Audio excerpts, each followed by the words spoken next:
Hello guys, welcome to my channel. ఈరోజు మామన్ movie గురించి తెలుసుకుందాం. న్యాచురల్గా కొందరు యాక్టర్లు నటులకే పరిమితం కాకుండా సినిమాకు సంబంధించిన ఇతర విభాగాలపై ఇంట్రెస్ట్ చూపుతారు. అలాంటి నిరూపించుకునే ప్రయత్నమే మామన్ సినిమా అని చెప్పచ్చు. కథతో కోలీవుడ్ నటుడు సూరి ఆ జాబితాలో చేరిండని చెప్పాలి. ఫ్యామిలీ ఎంటర్టైన్మెంట్ థియేటర్లో ఈ మధ్యన విడుదలైన సినిమాలో జీ5 ఓటీటీలో స్ట్రీమింగ్ అవుతోంది. మరి సూరి రాసిన కథ ఏంటి, ఆయన స్టోరీ ఏంటంటే, సూరి గిరిజ అక్క తమ్ముళ్ళుగా ఉంటారు. అయితే ఒకరంటే ఒకరికి ప్రాణం. పెళ్ళైన 10 ఏళ్ళకు కూడా పిల్లోళ్ళు పట్టరు.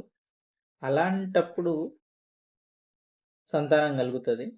మేనల్లుడు లడ్డు పుట్టిన క్షణం నుంచి అతని పైన ఇన్బ అసలు అదే సూరి ఎంత ప్రేమ ఆప్యాయతలు చూపిస్తుంటాడు. తండ్రుల కంటే దూరంగా ఉండాలనుకుంటాడు, కానీ మామయ్యను మాత్రం విడిచి ఉండలేని సీన్ అది. అతి ప్రేమ గారాభమే అతని ప్రాబ్లాన్ని, అతని పెళ్లితో వచ్చే ప్రాబ్లము, ఇతని మేనల్లుడు వల్ల వాళ్ళ పెళ్లిలో ఏకాంతం దెబ్బతినడము, అసలు వాళ్ళ ఐశ్వర్యలక్ష్మికి ఎందుకు బాధపడుతుంది, అసలు సలహా ఇచ్చినప్పుడు వాళ్ళకు జరిగే గొడవలేంటి, మాట పెరిగి అక్క తమ్ముళ్ళు దూరం అవ్వడం, అసలు అతను మామయ్య చనిపోయాడని చెప్పి అసలు పిల్లోని దూరంగా పెట్టడం, అసలు ఏంటి అనేది ఈ మూవీ మెయిన్ థింగ్. చాలా రోజుల తర్వాత ఒక అక్కకు పిల్లోడు పుట్టిన, అక్క అంటే ఇష్టం ఉన్న అతను అక్కకు పుట్టిన పిల్లోడు అంటే ఎంత ఇష్టంగా చూసుకుంటాడో అది స్టోరీ పరంగా అక్కడ చూపించిన విధంగా చాలా బాగానే చూపించాడని చెప్పాలి. ఎంతలా అంటే ఫస్ట్ పిల్లోడు పుడితే ఫాదర్ చూడాలనుకుంటాడు, కానీ ఇక్కడ ఫస్ట్ పుట్టితే వాళ్ళ నాన్నను కూడా పక్కకు దొబ్బేసి ఇతను చూస్తాడు. అక్కడి నుంచి మనకు మూవీలో అక్కడి నుంచే అర్థమవుతుంది, కానీ సినిమా వచ్చేంత వరకు ఏంటి ఇది, ఈ ప్రాబ్లం ఇక్కడ మొదలైంది ఎక్కడికో వెళ్తుంది అనే పాయింట్ను మనం అక్కడ గ్రహించము, కానీ మూవీ ఎక్కడికో వెళ్తుంది. అసలు ఎత్తుకున్నప్పుడు వాళ్ళ నాన్న ఫీల్ అయ్యే విధానం, అలా గారాభంగా ప్రతిదీ అతను వాళ్ళిద్దరి మధ్యన ఉండే బాండింగు ఎప్పుడైతే ఎక్కువ అయిపోతుందో అప్పటి నుంచి ప్రాబ్లమ్స్ రావడానికి మొదలవుతాయి. వాళ్ళ మామయ్య పెళ్లి చేసుకుని ఫస్ట్ నైట్ చేసుకునేటప్పుడు నేను వచ్చి పడుకుంటా అని మధ్యలో పడుకోవడము, అసలు దానికి హీరోయిన్ ఇబ్బంది పడే విధానము, ఒకరోజు ఏదో సరే పిల్లోడు న్యాచురల్ అనుకుంటే రోజు అసలు వాళ్ళ మామయ్యను వదిలిపెట్టుకోకుండా ఉండడము, దానికి కలిగే ఫీలింగు అసలు అది వర్ణనాతీతంగా ఉంటుంది.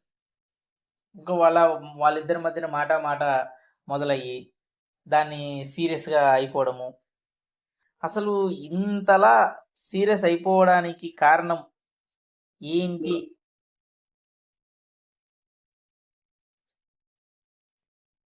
అనే విషయాన్ని వేరే లెవెల్లో ఉంటుంది. దాన్ని మనం చెప్పడానికి ఉండదు. దానికోసం వేరే ఊరికి తీసుకెళ్ళినప్పుడు ఇంకా ఎప్పుడు మామయ్య అని అరుస్తుంటే వాళ్ళమ్మ తట్టుకోలేక మామయ్య చనిపోయిండని చెప్పుకోవడము, అది తెలిసిన వాళ్ళ అమ్మ ఇంతలా మాట్లాడతావా అన్నట్టుగా చూసి బాధపడ్డము, అది వాళ్ళ మామయ్య అతన్ని చూసుకోవాలనుకున్నప్పుడు వచ్చే ఫీలింగు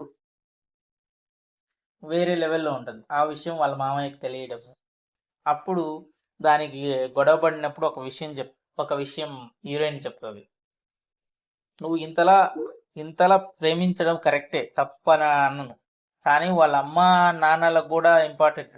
మీ అక్క కాబట్టి ఓకే, కానీ మీ బావను ఎప్పుడైనా అబ్జర్వ్ చేసినావా? ఎప్పుడు నువ్వే వచ్చి నీ పక్కన పడకుండా వాళ్ళ నాన్న కూడా పనుకోవాలనిపించేలా ఉండదా? వాళ్ళ నాన్నకు చూసుకోవాలనిపించదా?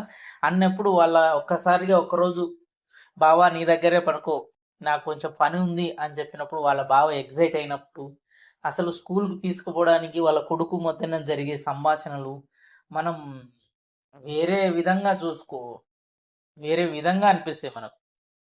అరే, వాళ్ళ పిల్లలను వాళ్ళు ఎంతలా చూసుకోవాలనుకుంటారు అనే విధానాన్ని మనం వాళ్ళ బావ విషయంలో మనకు అప్పుడు అనిపిస్తుంది. అరే, మనం ఇప్పుడు వరకు తప్పు చేసాం కదరా, మనం ఆ విషయం చేసి అని అతనికి అనిపిస్తుంది. అప్పుడు అనిపించినప్పుడు కొంచెం కొంచెం అవ్వాలనుకున్నప్పుడు అతను వాళ్ళ పిల్లాన్ని అర్థం చేసుకొని వాళ్ళకు కూడా ఒక బాబు పుట్టినప్పుడు అప్పుడు ఇతను నా మేనల్లుడు, నేను చూసుకోవాలంటే ప్రాబ్లం మొదటికి వచ్చింది అనిపిస్తుంది. అంత ఎమోషనల్గా ఉంటుంది. కొంచెం ఎట్లా రాసుకున్నాడు అంటే టూ మచ్ ఎమోషనల్గా రాసుకున్నాడు కాబట్టి కొందరికి నచ్చకపోవచ్చు. మరీ ఏడుపు గుడ్డి సీరియల్ రాసిండేమో అనిపించదు. కానీ రియాలిటీకి వెళ్తే చాలా ఎమోషనల్ మూవీ అని చెప్పాలా. చాలా ఎమోషనల్గా రాసుకున్నాడు. దాని బంధాల మధ్యన ఇంకా అంతకంటే నాటకీయంగా రాసుకోవడం అంటే హైలీ ఇంపాసిబుల్ అని నేను చెప్పాలా. ఇప్పటి వరకు చూడనట్లయితే తప్పక చూడండి, చూడాల్సిన మూవీ కూడా. Please like and share and subscribe. Thank you all.